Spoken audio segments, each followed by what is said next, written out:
Welcome to only IAS. स्वागत है आप सभी लोगों का प्रीलिम बूस्टर न्यूज डिस्कशन में। आज है 16 फरवरी 2022। तो आइए देख लेते हैं कि ऐसे कौन से इंपॉर्टेंट आर्टिकल्स हैं जो आज हम कवर करने वाले हैं।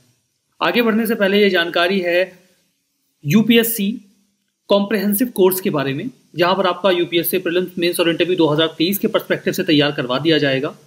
ये जो नई बैच है प्रारंभ की, इसमें जो लोग पहले इनरोल हो रहे हैं उन्हें कुछ बेनिफिट्स मिल जाएंगे, जैसे कि जो भी अर्ली इनरोलमेंट्स हैं उनमें 5% का डिस्काउंट मिल जाएगा स्टूडेंट्स को।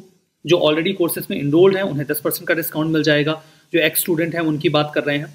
8 दिनों का एक मेंटरशिप सेशन इसमें रखा गया है, जिसमें तैयारी शुरू करने के पहले आपको क्या क्या तैयार कर लेना चाहिए, कैसे खुद का मेंटल मेकअप कर लेना चाहिए, उन सब चीज़ों के बारे में आपको जानकारी मिल जाएगी। कोर्सेज ज्वाइन करने के लिए आपको video.onias.in पे जाना होगा, या फिर आप कॉल कर सकते हैं इस नंबर पे, या फिर मेल कर सकते हैं info@onias.com पे। हमारा नेक्स्ट आर्टिकल, इनफैक्ट हमारा जो फर्स्ट आर्टिकल है वो लासा फीवर के बारे में है। 3 लोग डायग्नोज किए गए थे लासा फीवर से यूके में, और उनमें से एक की अभी मौत हो गई है। ऐसा माना जा रहा है कि ये लोग वेस्ट अफ्रीकन कंट्रीज में से ट्रेवल करके आए थे और वहीं से ये इन्फेक्शन उन्हें हुआ था। लासा फीवर एक genetic acute viral haemorrhagic disease है। जेनेटिक का मतलब ये होता है कि ये किसी एनिमल से इंसानों में फैल जाती है, और हेमोरेजिक का मतलब होता है कि जो इंटरनल ऑर्गन्स होते हैं उनमें ब्लीडिंग स्टार्ट हो जाती है। लासा फीवर के बारे में हमें जानकारी मिली थी 1969 में, जब नाइजीरिया के लासा में इसे रिपोर्ट किया गया था। प्राइमरली ये वेस्ट अफ्रीकन कंट्रीज में ही देखा जाता है, जैसे कि सीरा लियोन, लाइबेरिया, गिनी और नाइजीरिया, जहाँ का ये एंडेमिक भी है, मतलब वहाँ पर मेजरली पाया जाता है। इसका स्प्रेड देखिए रोडेंट से होता है, यानी कि चूहों से, जिन्हें मल्टीमेमाटे रैट कहा जाता है। ये चूहे इसे इंसानों में इन्फेक्ट करते हैं। कोई व्यक्ति अगर इससे इन्फेक्ट हो गया, उसके होने का क्रम ऐसा हो सकता है कि चूहे ने किसी फूड आइटम को खाया हो और उसे इन्फेक्ट कर दिया हो, और बाद में उसे इंसान ने कंज्यूम कर लिया, या फिर जो चूहा है या रोडेंट है उसके यूरिन या फैसेस से कोई भी इंसान कांटेक्ट में आ गया, तो ये लासा फीवर उसे हो सकता है। अगर किसी व्यक्ति को लासा फीवर है भी, तो जब तक उसके सिम्टम्स शो ना होने लग जाएं, किसी अन्य व्यक्ति को वो नहीं हो पाएगा। महज गले मिलने से, हाथ मिलाने से या नज़दीक बैठने से भी ये नहीं फैलता, और सिम्टम्स को आने में 1 से 3 हफ्ते तक का समय लग जाता है। माइल्ड सिम्टम्स के फॉर्म में फीवर, फटीग, वीकनेस या हेडेक देखे जाते हैं, और अगर सिचुएशन खराब हो तो इंटरनल ब्लीडिंग स्टार्ट हो जाती है, सांस लेने में तकलीफ, vomiting, facial swelling, chest back में पेन, कई तरीके की दिक्कतें होने लग जाती हैं। और अगर दिक्कत बढ़ गई तो 2 हफ्तों में व्यक्ति की मौत भी हो सकती है, जिसमें मल्टी ऑर्गन फेल्योर देखा जाता है। एक एक करके बॉडी पार्ट्स फेल होने लगते हैं।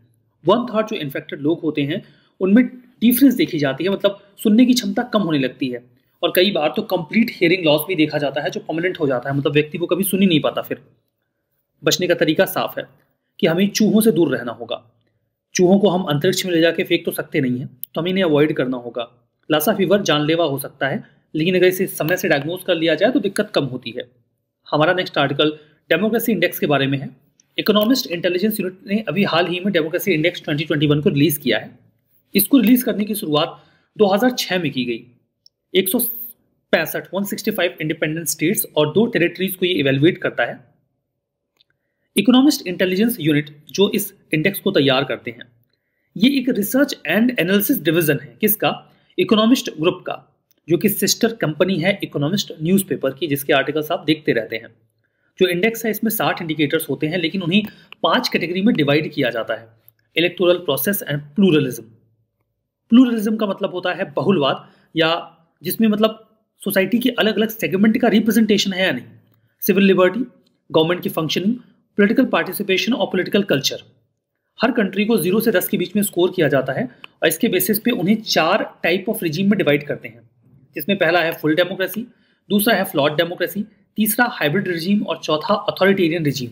अब इंडिया किस कैटेगरी में आता है, इसको लेकर आपके मन में उत्सुकता हो सकती है।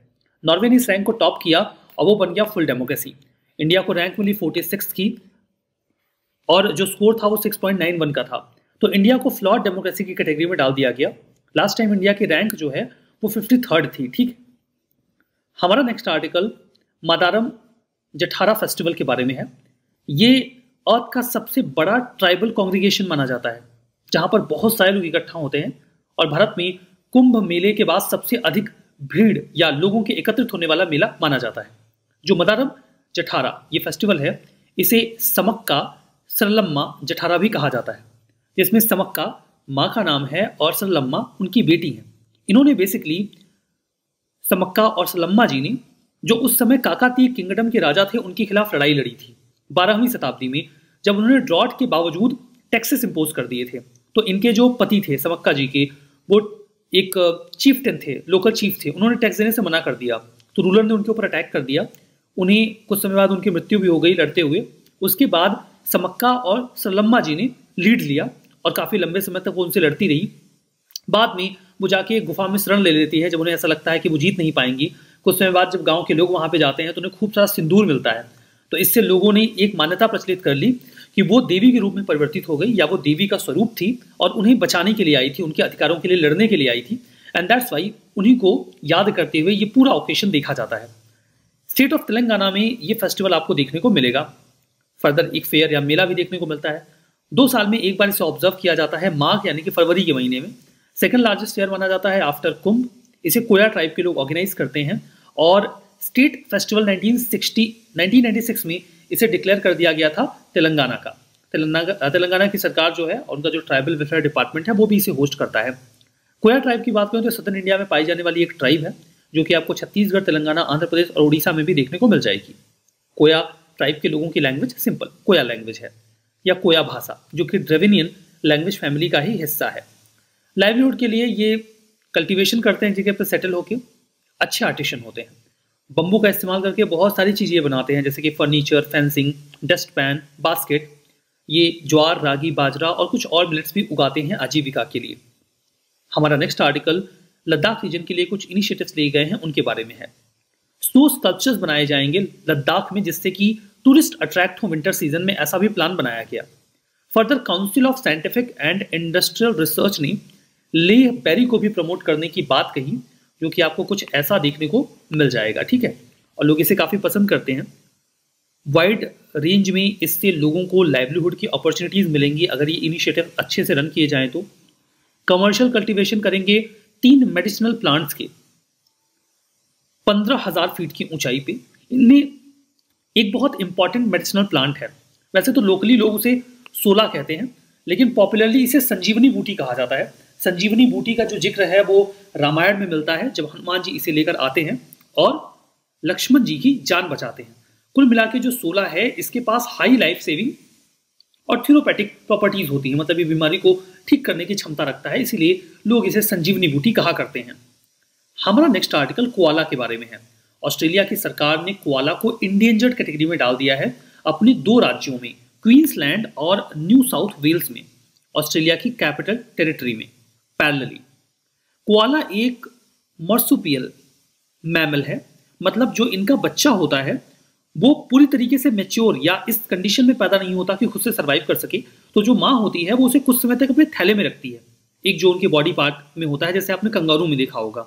ऑस्ट्रेलिया के ये एंडेमिक हैं और वहीं पर पाए जाते हैं। जो ऑस्ट्रेलिया के यूकेलिप्टस के फॉरेस्ट हैं वहीं पर ये रहते हैं।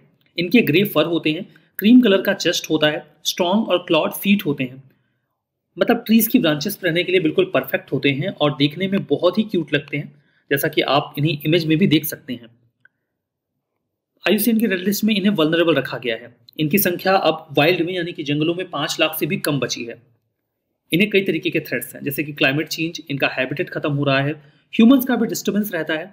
जो सबसे बड़ी समस्या है वो है बुश फायर, जंगलों की आग। अभी हमने देखा था कि 2019 में जो जंगलों में आग लगी थी उसमें कई सारे कोआला मारे गए थे, कुछ तो सीधे सीधे आग की चपेट में आ गए। ये एक पिक्चर बड़ी वायरल हुई थी जहां पर एक इंसान कोआला को पानी पिला रहा था। तो 2019-20 में ये जो पूरा बुश फायर लगा था, एक तो डायरेक्टली वो आग की चपेट में आए, दूसरा जो पूरा जंगल का इलाका था वो जल गया, जिसे वो घर कहते थे, तो उनके पास अब फूड नहीं रह गया, बहुत तरीके की दिक्कतें आ गई। फर्दर क्लैमिडिया एक बैक्टीरियल डिसीज है, वो भी कोआला पॉपुलेशन को हर्ट करती है। जो एडल्ट्स हैं उनकी ब्रीडिंग को इनसाइड मतलब अंदर से खत्म करती है, यानी कि इनफर्टिलिटी क्रिएट कर देती है। तो ये तरीके की दिक्कतें हैं जिसकी वजह से कोआला की संख्या गिरती रहती है। हमारा next article early harvest agreement के बारे में है। इंडिया और ऑस्ट्रेलिया ने अनाउंस किया है कि वो कंक्लूड करेंगे अर्ली हार्वेस्ट एग्रीमेंट या फिर और इसके साथ साथ एक कॉम्प्रिहेंसिव इकोनॉमिक कोऑपरेशन एग्रीमेंट। उसके बाद ये CECA आएगा। होता क्या है कि देखिए, 2 देश निगोशिएट कर रहे होते हैं FTA के लिए, फ्री ट्रेड एग्रीमेंट के लिए। उसमें तो बहुत सारे टर्म्स एंड कंडीशंस आ जाते हैं और फ्रीली ट्रेड करने की बात की जाती है। लेकिन उसके पहले जब तक एफटीए साइन ना हो जाए तो कुछ ऐसा अरेंजमेंट बना लिया जाता है कि आप हमारे कुछ प्रोडक्ट्स पे टैरिफ कम कर दो, हम आपके कुछ प्रोडक्ट्स पे टैरिफ कम कर देते हैं। इस प्रकार के एग्रीमेंट को अर्ली हार्वेस्ट एग्रीमेंट कहा जाता है। इसमें इंटरिम एग्रीमेंट में गुड्स, सर्विसेज, ओरिजिन के रूल्स, सैनिटरी और फाइटोसैनिटरी मेजर्स या कस्टम प्रोसीजर्स वगैरह सब कुछ शामिल हो जाते हैं। एग्रीमेंट के तहत इंडिया उम्मीद करता है कि इंडियंस को, चाहे वो स्टूडेंट्स हों या फिर प्रोफेशनल्स हों, उन्हें ऑस्ट्रेलिया में जाने के लिए आसानी से वीज़ा मिल जाए। दूसरी ओर ऑस्ट्रेलिया इंडिया में वाइन्स और एग्रीकल्चर प्रोडक्ट्स के मार्केट को एक्सेस करना चाहता है। यद्यपि ऑस्ट्रेलिया भारत में डेयरी, बीफ और वीट के मार्केट को एक्सेस नहीं करेगा, क्योंकि ये इंडिया में काफ़ी सेंसिटिव सेक्टर्स होते हैं। अगर वीट बाहर से आएगा तो भारतीय किसानों का क्या होगा। बायलैटरल ट्रेड 2021 में $12.5 बिलियन का रहा, लेकिन 2022 का जो फाइनेंशियल ईयर है उसके तो पहले 10 महीनों में ही ये ट्रेड $17.7 बिलियन पे पहुंच गया है। मतलब ट्रेड बढ़ रहा है। हम ऑस्ट्रेलिया से इंपोर्ट करते हैं कोल, गोल्ड और लिक्विड नेचुरल गैस, और एक्सपोर्ट करते हैं diesel, petrol, germs and jewelleries. हमारा नेक्स्ट आर्टिकल म्यूज और हेलियो स्वार्म प्रोजेक्ट के बारे में है। एक्चुअली में नासा ने प्लान किए हैं 2 साइंस मिशन।